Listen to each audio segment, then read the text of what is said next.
श्री स्वामी समर्थ। 17 मार्च 2025 रोजी आहे फाल्गुन महिन्यातील संकष्टी चतुर्थी, ज्याला आपण भालचंद्र संकष्टी चतुर्थी असेही म्हणतो। फाल्गुन महिना म्हणजेच मराठी पंचांगानुसार वर्षाचा शेवटचा महिना आणि या महिन्यात येणारी भालचंद्र संकष्टी चतुर्थी ही वर्षातील शेवटची संकष्टी चतुर्थी मानली गेली आहे। असा विश्वास आहे की या दिवशी विधीपूर्वक श्री गणेशाचे पूजन केल्याने संपूर्ण वर्षातील प्रलंबित कामे पूर्ण होऊ लागतात, अडथळे दूर होतात आणि यशाचे नवीन मार्गही मोकळे होतात। भगवान श्री गणेश हे विघ्नहर्ता आणि शुभ फलदायी देवता मानले गेले आहेत। त्यामुळे या विशेष संकष्टी चतुर्थीच्या दिवशी योग्य उपाय आणि व्रत केल्याने जीवनात सकारात्मक बदल घडून येऊ शकतात, असे सांगितले जाते। चला तर मग या शुभ दिवशी कोणते उपाय करावे, त्याचे कोणते फायदे होतात आणि त्या दिवशीचे शुभ मुहूर्त जाणून घेऊयात। तर या उपायाची संपूर्ण माहिती जाणून घ्यायची असेल तर व्हिडिओ स्किप न करता संपूर्ण बघा आणि चॅनलवर पहिल्यांदा आला असाल तर सबस्क्राईब करा आणि बेल आयकॉनला प्रेस करायला विसरू नका, म्हणजे जेव्हाही मी नवीन व्हिडिओ अपलोड करेन त्याचं नोटिफिकेशन सगळ्यात आधी तुम्हाला मिळेल। भालचंद्र संकष्टी चतुर्थी याची तिथी आणि शुभ मुहूर्त आधी जाणून घेऊया। 17 मार्च 2025 रोजी सोमवार आहे आणि या दिवशी भालचंद्र संकष्टी चतुर्थी आहे। ही तिथी 17 मार्च रोजी संध्याकाळी 7:33 सुरू होणार आहे आणि दुसऱ्या दिवशी 18 मार्च रोजी रात्री 10:09 ही तिथी समाप्त होईल। उदय तिथीनुसार 17 मार्च रोजी म्हणजे सोमवारी भालचंद्र संकष्टी चतुर्थी आहे।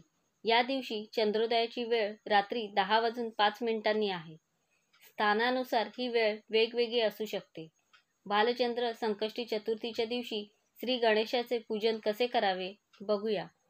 सकाळी स्नान करून स्वच्छ वस्त्र परिधान करून पवित्र मनाने व्रताचा संकल्प घ्यावा। श्री गणेशाची मूर्ती असेल तर ती स्वच्छ जागी स्थापित करावी। देवघरात वेगळे स्थान मांडून श्री गणेशाची स्थापना करावी। षोडशोपचारे पूजा करावी।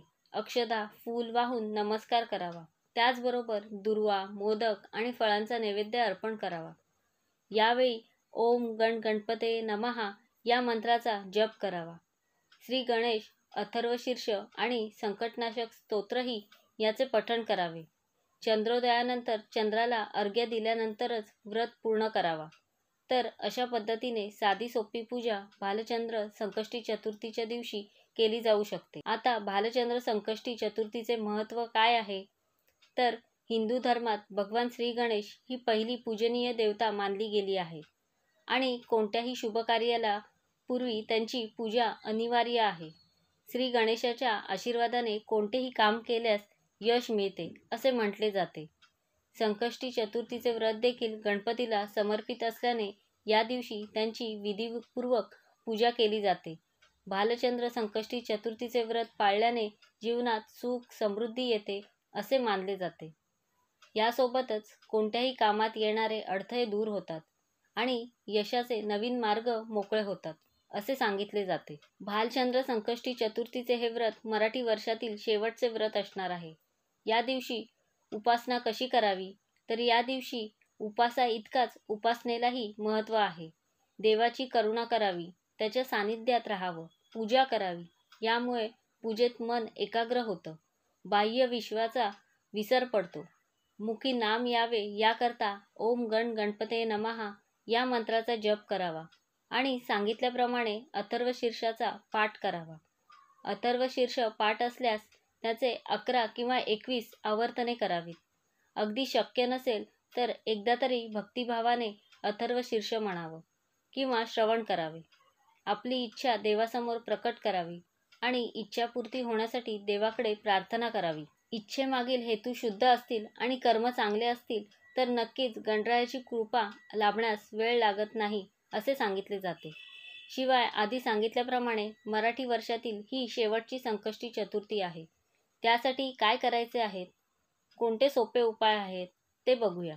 भालचंद्र संकष्टी चतुर्थीला आपण संकट दूर करण्यासाठी, धनप्राप्तीसाठी, कर्जमुक्तीसाठी काही प्रभावी उपाय नक्कीच करू शकता। संकट दूर करण्यासाठी आपण श्री गणेशाला 21 दुर्वांची जुडी अर्पण करावी आणि ओम गण गणपते नमः या मंत्राचा जप करावा। यामुळे जीवनातील विघ्न आणि अडथळे दूर होतात। नोकरी, व्यवसाय आणि वैयक्तिक आयुष्यात यश प्राप्त होते असे सांगितले जाते. शिवाय या दिवशी धनप्राप्तीसाठी सुद्धा गणपतीला मोदक आणि तुपाचा नैवेद्य अर्पण केला जातो.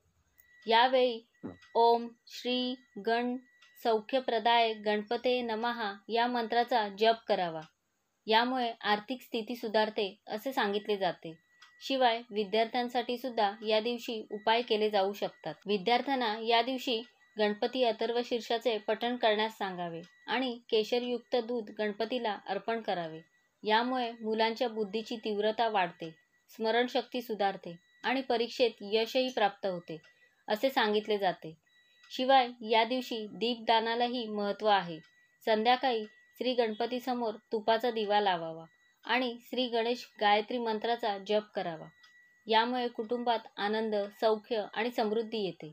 घरात नकारात्मकता दूर होते असे सांगितले जाते. तर मंडळी, भालचंद्र संकष्टी चतुर्थी हा अत्यंत शुभ दिवस आहे.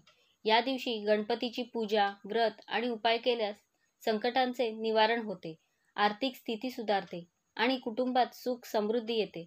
म्हणून फाल्गुन संकष्टीच्या दिवशी आपण अशा पद्धतीने श्री गणेशाचे स्मरण आणि उपासना नक्कीच करू शकतो. या दिवशी केलेल्या उपायांमुळे तुम्हालाही अनेक समस्यांपासून निवारण नक्कीच मिळेल. या दिवशी विधीपूर्वक गणपतीची उपासना करून मनोभावे प्रार्थना केल्यास इच्छापूर्ती ही निश्चितच होते असे सांगितले जाते. तर यंदा 17 मार्च 2025 रोजी सोमवारी फाल्गुन संकष्टी चतुर्थी आहे. या दिवशी इच्छापूर्तीसाठी तुम्हीही हे उपाय करून अनुभव नक्कीच घेऊ शकता. तर अशा प्रकारे मी तुम्हाला संपूर्ण माहिती देण्याचा प्रयत्न केला आहे. कसा वाटला तुम्हाला आजचा व्हिडिओ मला नक्की सांगा. आवडला असेल तर लाईक करा, जास्तीत जास्त लोकांपर्यंत शेअर करा आणि असेच छान छान व्हिडिओ पाहण्यासाठी आजच आपल्या स्वामी माझे गुरु या चॅनलला सबस्क्राईब करा. धन्यवाद.